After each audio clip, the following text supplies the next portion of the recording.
family therapists. What's the darkest secret you've ever been expected to keep? I was working with the Sinclair family when the youngest daughter whispered, "I don't like when mommy plays the breathing game anymore." Mrs. Sinclair's hand shot out, gripping Adelaide's shoulder. "That's just pretend, sweetie. Remember what we discussed about keeping family games private?" Her voice raised. I kept my expression neutral. "That sounds interesting. Can you tell me how to play?" The older sister Penelope looked like she was holding back tears. Mrs. Sinclair's eyes widened. "Oh, it's just a silly bedtime routine." Adelaide beamed with pride. "Mommy puts the pillow on our faces and counts. I can last 73 seconds now." "Adelaide, that's enough. We practice for when important people visit. The bathtub game helps us hold our breath longer underwater."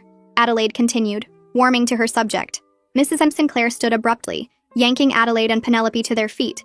"I think we've taken enough of the doctor's time." She was already moving toward the door, dragging both girls.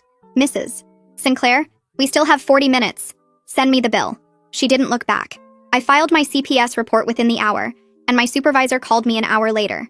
"Maria, you need to be very careful about making accusations against respected community members.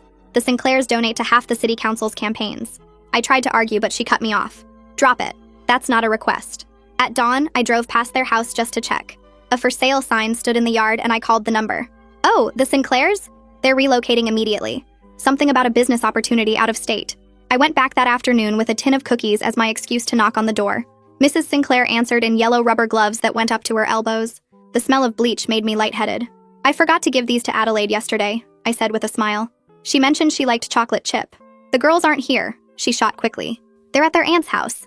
But her children's shoes sat by the door, still wet, and behind her I could hear rhythmic thumping, like someone hitting a wall in a pattern. That's when her phone buzzed on the entry table. The preview notification was visible for just a second. "Handler expecting 2 packages tomorrow morning. Confirm the condition." Over her shoulder, I could see boxes stacked in the hallway. Mountain House written in black marker. I knew the area. Rural, isolated, no cell service. Perfect for hiding things. "I have things to do," Mrs. Sinclair spat, starting to close the door. "The moving truck will be here tomorrow morning." It was 8:15 p.m. I had less than 12 hours to work with. As she shifted, her keys fell from her pocket. The keyring had medical tape and zip ties attached. "Let me help." I bent to pick them up, glimpsing the trash can outside. Empty bottles of pediatric sleep medication. Adelaide's doll lay on the porch. Someone had cut off all its hair and drawn red marks across its face. Mrs. Sinclair grabbed the keys from my hand. "You need to leave. Now." The only way to stop the girls disappearing forever was to get a confession. I tried one more time, blocking her from closing the door. "Mrs. Sinclair, please. I know something's wrong. Let me help." She laughed, but it sounded like breaking glass. "Help? You sent CPS here. Get off my property before I call the police." I grabbed her wrist as she tried to shut the door. "Where are Adelaide and Penelope right now?"